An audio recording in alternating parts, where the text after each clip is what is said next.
It is 11:40 p.m. on April 14th, 1912.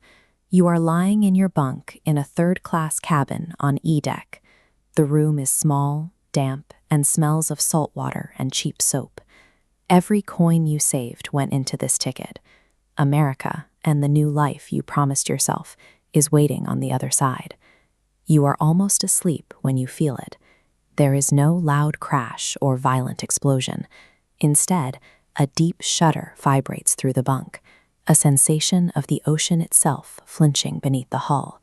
Your roommate, Merrick, sits up and asks what it was, but something in your chest already knows this wasn't nothing. You step into the corridor, then retreat back to your cabin. You look down. A thin, ice-cold film of water is pooling on the floor. It wasn't there 2 minutes ago. Neither of you speaks. You grab your coat, your papers, and your money. Everything you own fits into one bag. Back in the corridor, the water is already spreading, creeping under doors. You find a young, pale steward trying to maintain a calm expression. He tells the growing crowd it's just a precaution, but his eyes are fixed on the floor. You don't believe him for a second. The water is already deeper, and the moment you step into it, your feet go numb. You don't wait for an alarm or an official announcement. You simply start moving towards the stairs. You need to go up. You sprint down the corridor towards the E-deck stairwell, only to find your path blocked. A heavy iron gate is locked. A crowd of third-class passengers is pressing against the bars, families and children lifting themselves out of the rising water. On the other side stands a steward with his arms crossed. He tells the crowd to wait for instructions that aren't coming. The freezing water is at your ankles. Someone behind you starts screaming as the corridor fills. You grab the iron bars with both hands and demand the steward open the gate, pointing to the children trapped at the front of the crowd. The steward's face breaks, and he reaches for his keys. The moment the lock turns, the crowd surges forward. You are swept up in the crush of humanity, pressed from every side as you struggle to stay on your feet and move toward the higher decks. You break through to the stairwell, leaving the flooded corridor behind.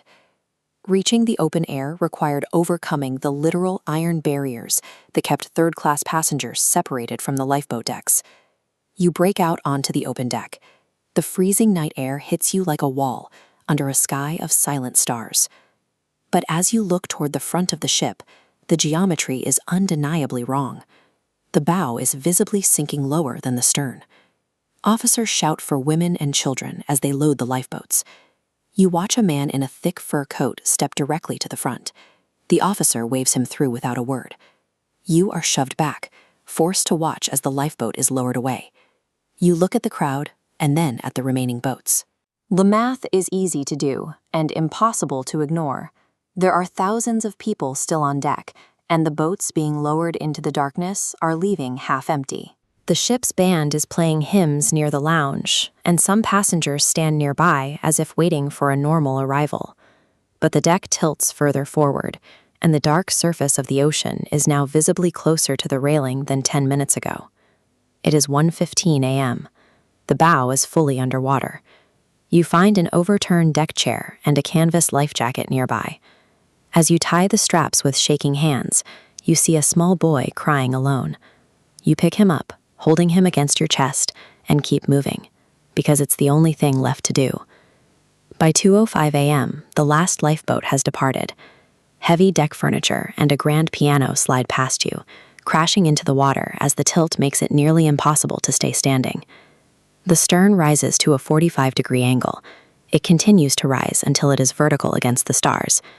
The unsupported weight of the waterlogged bow pulls down against the air-filled stern. With a sound like 1,000 cannons, the hull snaps in two. The stern drops back momentarily, that you have less than a minute. You look at the boy, take the deepest breath of your life, and jump into the dark void below. The Titanic didn't simply sink. Its massive scale and the changing weight distribution as it flooded forced the ship to mechanically tear itself apart. You hit the Atlantic at 2:18 a.m. The water is 28 degrees Fahrenheit. The cold is beyond anything you felt. It is like being stabbed by 1,000 knives at once. Your muscles seize, and your lungs refuse to open until the life jacket drags you back to the surface. You gasp for air as the stern finally disappears. The ocean is suddenly silent, except for the screams of 1,500 people in the dark. The lifeboats are out there, but they do not come back. You keep kicking, talking to the boy to keep him calm. Around you, the calls for help get quieter, one by one. In water this cold, the end comes without drama. You watch people near you simply stop moving and float still in your life jackets. The true lethality of the sinking wasn't drowning. It was the slow, silent, physiological theft of body heat by the open ocean. At 3:30 a.m., you hear the sound of oars. A lifeboat has finally returned. Hands reach down and pull you and the boy from the water, wrapping you in a coat smelling of someone else's perfume. You are pulled onto the Carpathia just after 4 a.m. Of the 2,224 people who were on board, 714 survived. Over 1,500 did not. You sit on the deck, staring at the stars that watched all of it happen. 2 miles below you, your savings, your ticket, and your bag are at the bottom of the Atlantic.